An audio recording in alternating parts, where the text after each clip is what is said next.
We have some major breaking news coming from Russia. You won't believe that Ukraine almost assassinated Putin, the president of Russia. And this is the friend of Ibrahim Traore, the one that has been protecting our captain Ibrahim Traore and has been supporting eye-opening for all Africans. So this is what happened. So President Putin was visiting the Kursk region. This is a region in Russia where there is a lot of fighting, and during his visit, using a military helicopter, Ukraine launched a drone, and this drone was to assassinate Putin.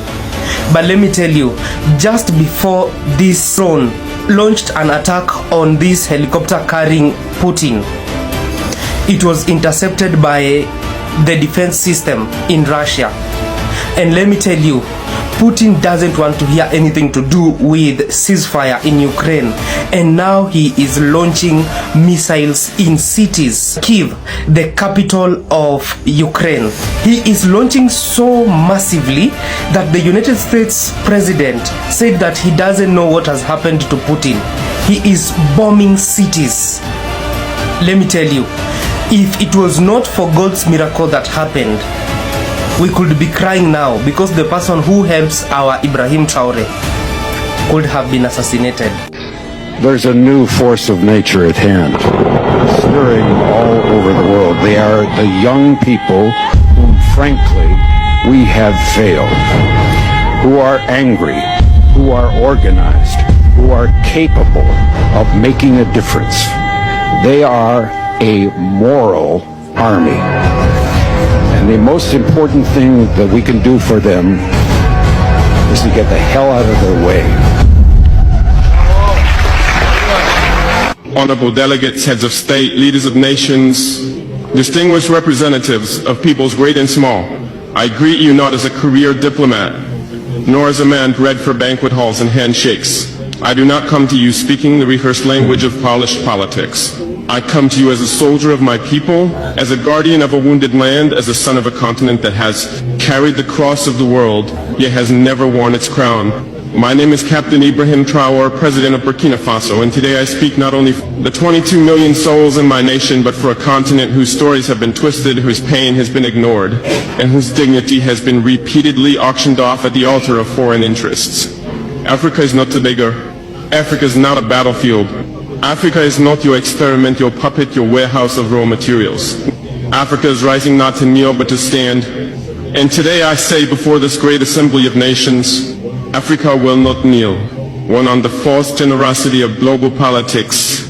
For decades you've sent us aid with one hand while extracting our lifeblood with the other. You build wells in our villages while your corporations drain our rivers. You donate vaccines yet patent the cures. You speak of climate action yet continue to fund the very forces that burn our forests and dry our lakes. What kind of generosity is this? The kind that feeds the mouth but silences the voice.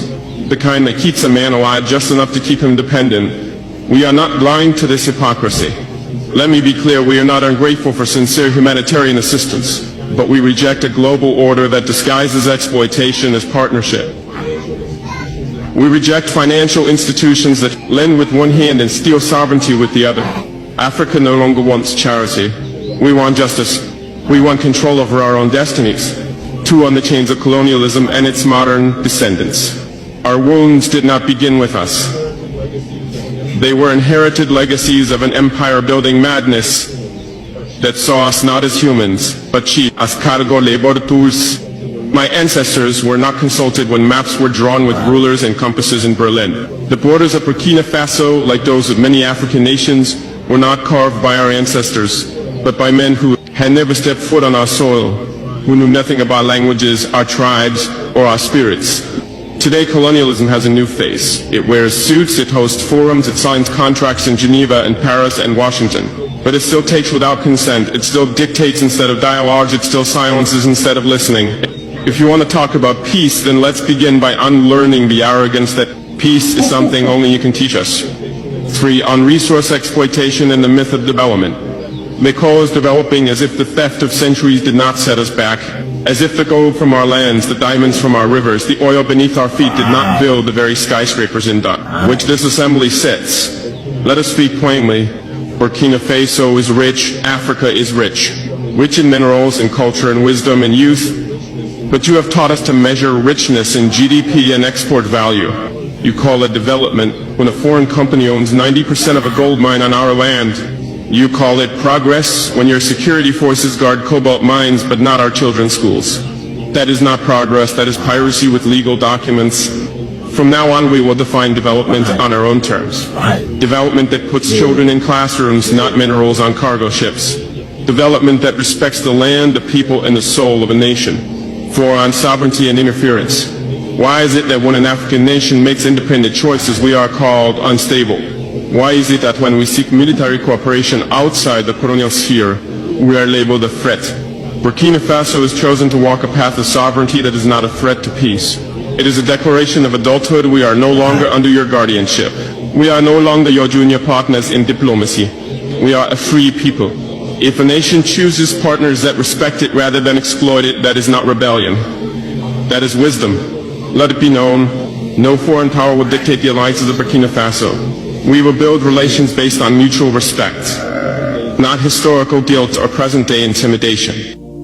Breaking news from France. This will shock you. France has gone ahead and sent 200 troops to Ivory Coast to ensure the president of Ivory Coast is very much safe. You all know about the recent attempt coup which did not succeed. So French has gone ahead and sent the troops to ensure that the president of Ivory Coast is very much safe. You won't believe that these two countries are still on a mission, and the mission is all about Ibrahim Traore, but they won't believe. Emmanuel Macron to this point is very much bitter. He wants to ensure that Ivory Coast president is safe so that they can continue sabotaging Ibrahim Traore, but they won't believe. Imagine these two countries are trying their very best to bring down Ibrahim Traore so that they can take everything over that is going on in Burkina Faso. They are very much bitter because they were sent out of Burkina Faso. They cannot get free golds, free uraniums that they used to exploit from Burkina Faso. And now they want to ensure that they have funded heavily the countries they are working with so that they can do their best to take off Ibrahim Traore. But they won't believe. Ibrahim Traore is the president of Africa, and Ibrahim Traore, Africa will progress. Major breaking news. Ibrahim Traore wants to join BRICS. Can you believe this? He was talking to Putin. He wanted to know more information since he's very, very interested in joining. He said that it will be a great opportunity, so he wanted to see how this will benefit him and Burkina Faso. But you all know what Trump is saying about BRICS. He said that this one will never succeed, that these people, they should just wake up. Can you believe this guy? He told BRICS members that they should just wake up because it's going to fail miserably. Also, Trump warned them. He told them that they should continue trading using US dollar because if they don't, it's going to be worse for them. They are going to be isolated from the market. They will never step in USA. Can you believe this guy? He is saying that BRICS will never succeed, but still, he wants them to use US dollar back. BRICS is not listening to him. They are using their own currency. And now BRICS is performing so good. Trump cannot even believe it because it's higher than the US dollar, and Trump is not believing this. He's still warning them to continue trading using USD or else. Oh my goodness.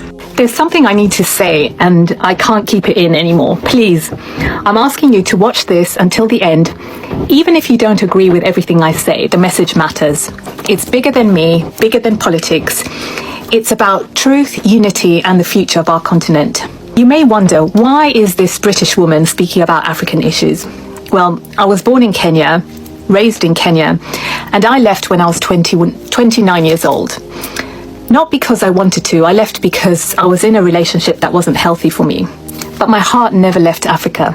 I know it might sound really crazy and strange, but I've been so disturbed and prompted by something bigger than me, by my ancestors. My grandmother was Kalenjin. So Kalenjin is one of the Nilotic people of Kenya, and they're known for their strength, endurance, and deep spiritual connection to land and lineage. He always said our tribe carried healing in its bones. We were the ones who helped others remember who they were. Lately, I can't stay quiet. I may sound crazy, but I'm here to speak and I can't stop myself. Because something painful is happening in South Africa and it matters to all of us. Since the end of apartheid, thousands have been brutally murdered, many on farms owned by white Afrikaner families. It's not just in the past, it's still happening. Stories are being buried, but music can unearth the truth. I'm just one person sitting here. Africa has some of the greatest artists in the world. Music is your soul language. It's how you've always told the truth.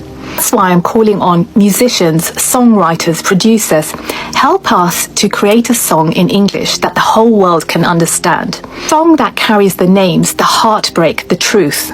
But this message isn't just for South Africa. I've seen too many Africans arguing with each other online, drawing lines between countries that were never ours to begin with. Well, one people before the Berlin conference cut us apart. Something happens in Zimbabwe, South Africans should care. Something happens in Kenya, Tanzanians should stand up. Something happens in Congo, Nigerians should speak out. Something happens in Sudan, Ghanaians should rise. Something happens in Ethiopia, Sierra Leone should feel it. Something happens in Malawi, Namibia should respond. Something happens in Algeria, Somalia should stand beside them. These borders are not who we are. If we want real freedom, real power, we must unite as 54 broken parts, but as one Africa, one voice, one message. We are African and we stand together. Tag a musician, tag a creator, tag someone from another African country. This is our moment. Let's write this song. Let's unite. Let's be heard. I'm sending so much love to everyone. Okay, so in the midst of this frenzy of the alleged genocide occurring in South Africa, it has been brought to my attention by South Africans themselves the case of 45-year-old Maria and 34-year-old Lucia, two black women who were in the search of food when they stumbled upon a farm, and the white farm owner, along with his black and white co-worker, took the lives of these women and fed their bodies to the pigs, allegedly. This case occurred in October of 2024. It is ongoing and it's not receiving the worldwide attention that this alleged genocide is. And if you look into the numbers, you will easily be able to find that any violence related to farms is not directed towards one particular race. Black and white individuals are victims. Major breaking news: Ukraine almost assassinated Putin. So they are begging, pretending that they don't want to, begging for 30-day ceasefire. Where all along they are just planning on how to take him out. So Putin was visiting Kursk region in Russia. He was going there to see how things are developing without knowing that Ukraine, they are planning with US and EU to try and take him out.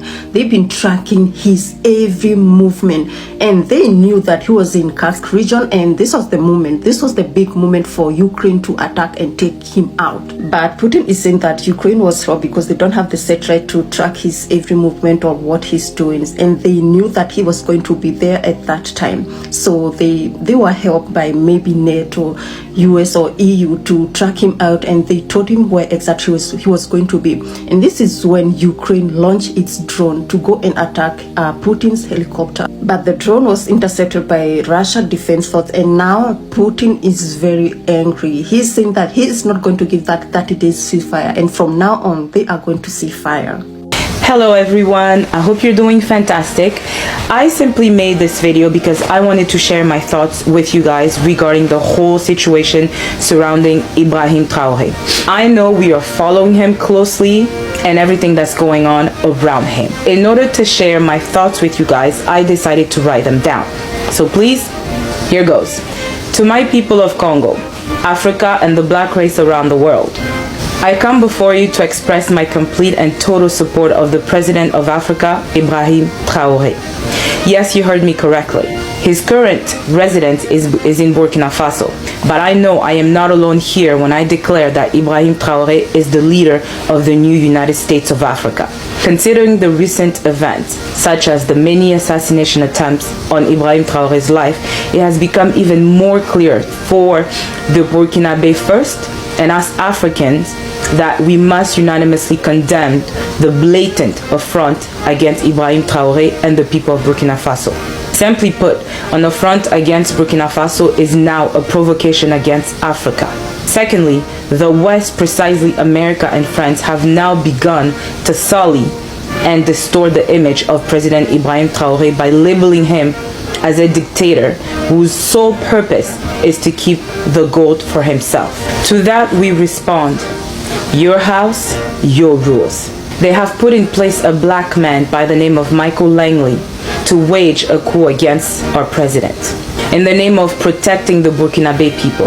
We know this is in retaliation to the expulsion of the French army as well as the foreign mineral companies that were draining the soil of the Burkinabe people to continue to build their country, their own countries.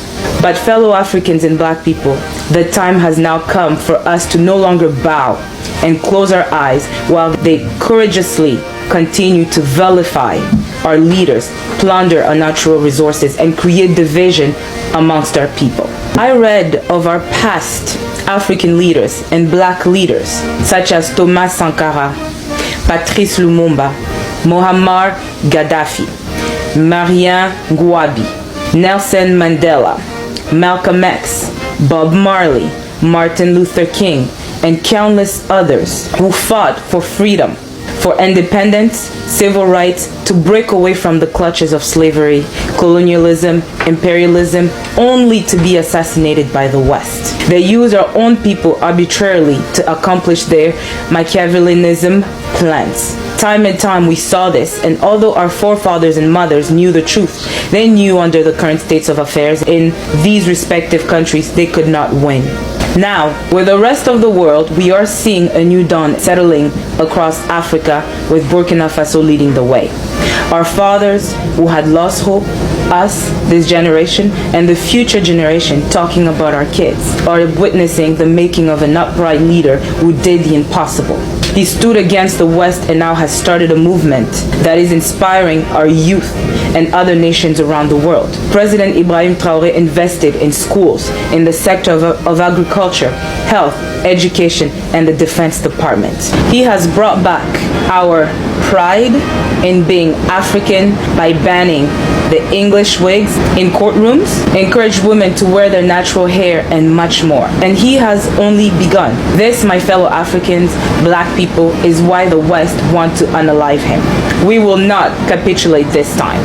Let us use all our wits and whatever we have at our disposal to protect our president. Because freedom for Burkina Faso means freedom for us all, talking about the black race. I end this message by saying this: black and Africans, do not be buyable.